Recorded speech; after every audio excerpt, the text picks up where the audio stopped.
to cover all dimensions, all scientific dimensions of dialogue with this comprehensive coverage.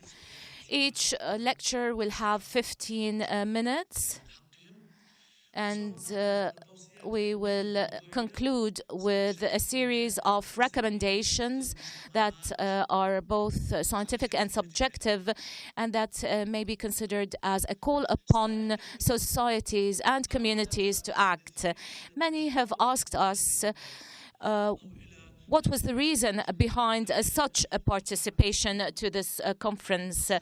Some of the participants are extremely enthusiastic about these issues, and they even participated in preparing for this initiative.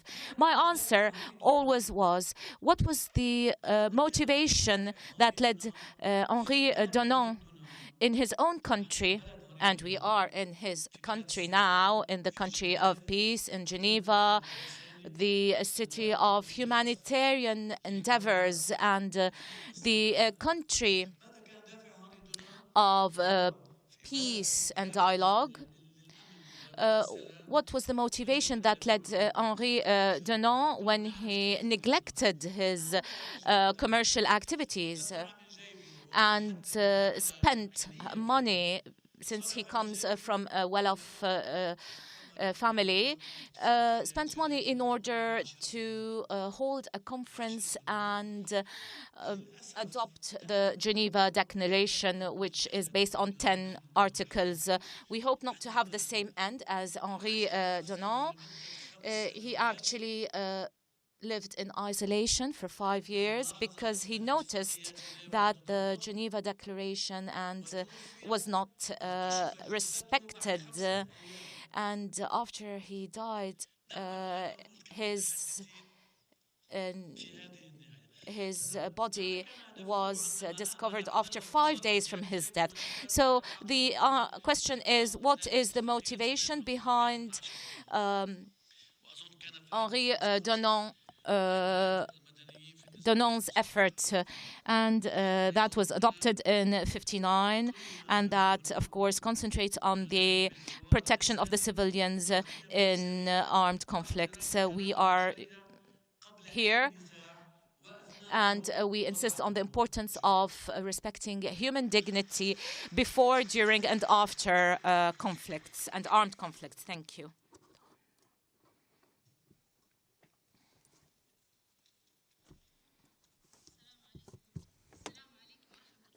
I greet you.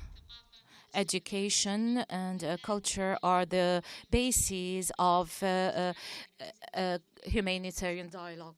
Now we go to the intervention of Dr. Abdelaziz Al-Zuzaini, who is representative of the President of the UNESCO.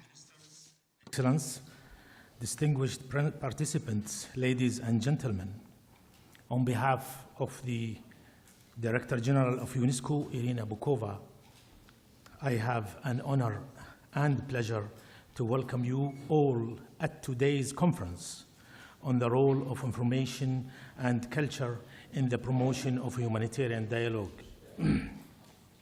At the outset, allow me to express our appreciation to the organizers of the event, notably the International Center for Strategic Research and Information, led by Dr. Ali AWAD, for their timely initiative to convene this important meeting, which is taking place right after the global consultation on the World Humanitarian Summit held in Geneva just a few days ago. As you may know, UNESCO, like the United Nations itself, is celebrating its 70th anniversary this year. In the aftermath of the largest humanitarian crisis in 1945, UNESCO was entrusted with the mandate to build peace in the minds of men and women and to support the reconstruction of the many educational, scientific, cultural, and communication institutions that were destroyed during the war.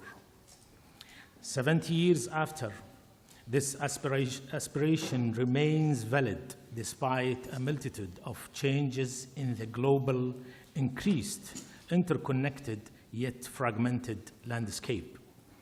Globalization today has brought untold opportunities and breakthroughs, but also many new threats to peace, which are political, social, economic, cultural, and environmental, and sometimes a mix of these.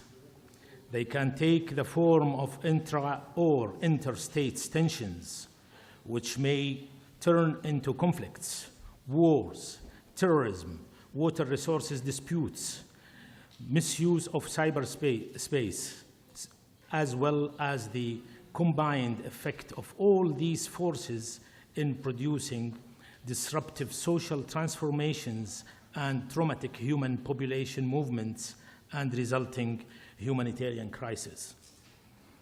To this complex situation, the rise of extremism movements of violence, intolerance, and exclusion within our societies has reached new heights. The increasing acts of cultural cleansing during conflicts witnessed in Mali, Iraq, Syria, or Libya, just to name a few, is a return to early barbaric practices.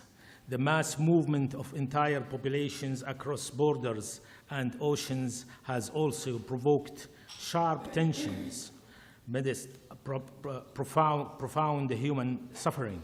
In this new, turbulent international and globalized landscape, the conditions for enhanced mutual understanding and peace building need to be rethought.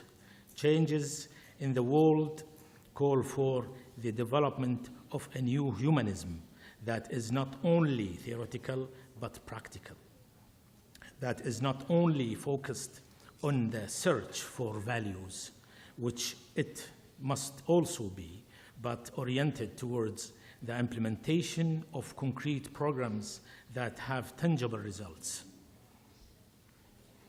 To begin with, greater attention must be paid to the close links between cultural diversity, dialogue, development, security, and peace.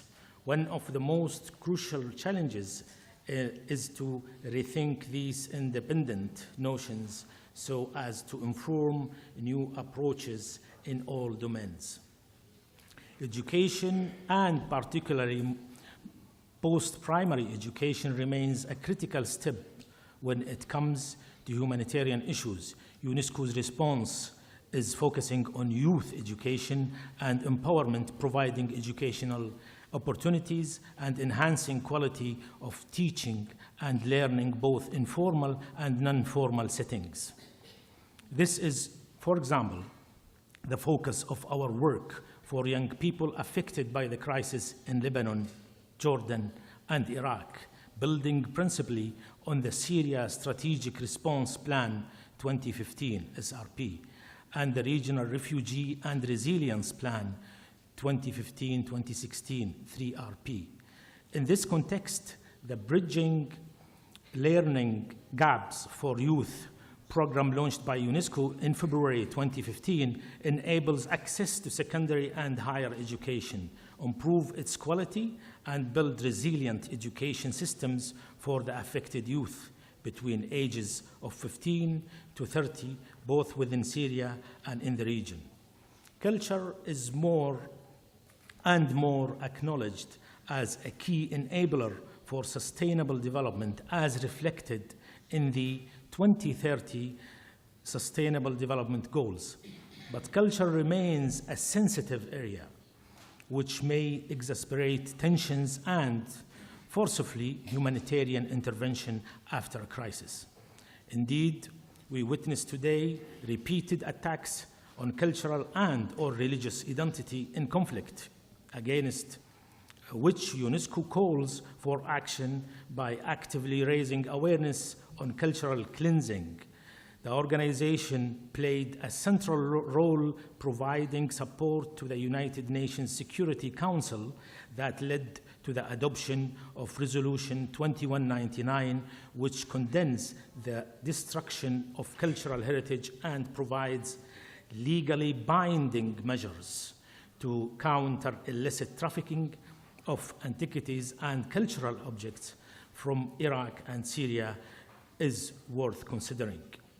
On a similar note, UNESCO's Heritage Passport has become a tool for the protection of cultural heritage, like in the case of Mali, where it served a useful purpose in sensitizing humanitarian workers and other actors intervening at the post-conflict scene in the country.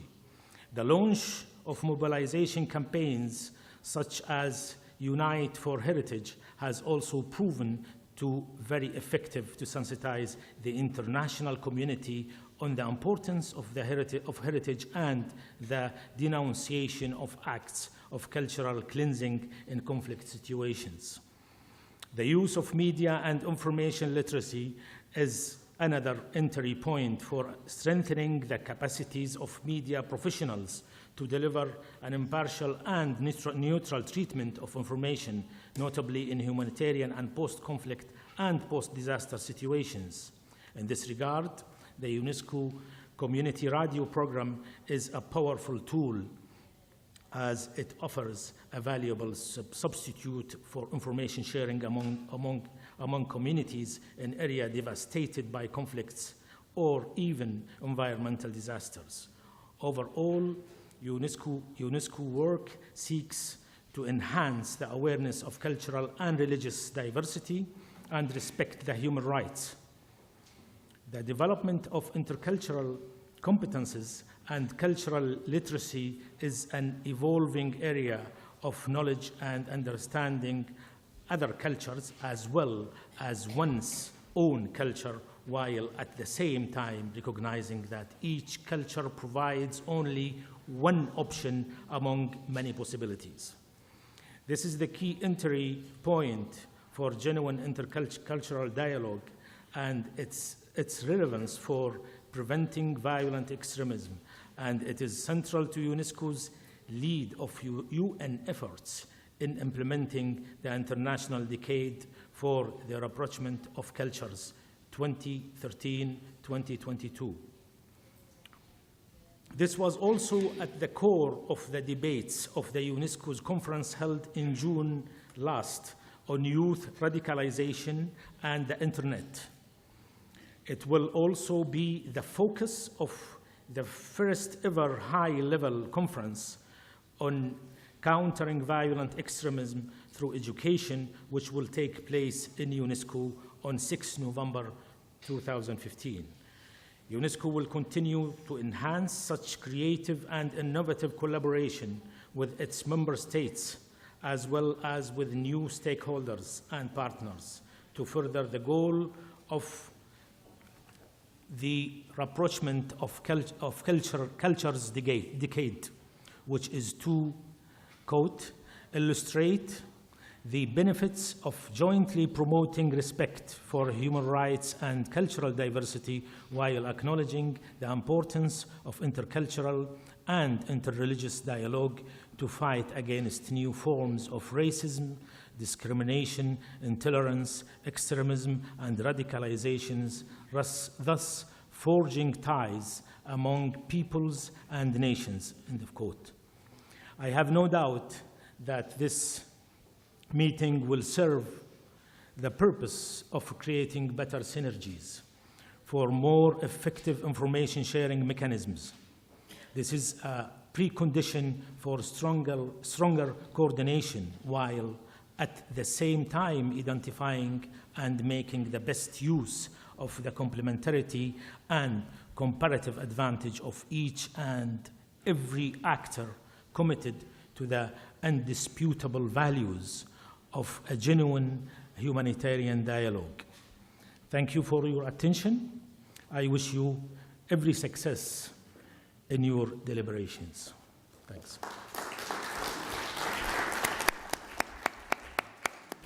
And it is now my pleasure to give the floor to the representative of the Middle East and North Africa Division at the Swiss Federal Department of Foreign Affairs, Dr. Francis Picon. Dr. Picon, the floor is yours. Thank you. Excellencies, ladies and gentlemen, dear colleagues, on behalf of the Swiss Department of Foreign Affairs, thank you for inviting me today in Geneva. It's a pleasure and an honor for me to be with you. I would like to congratulate Dr. Ali AWAD for his initiative to hold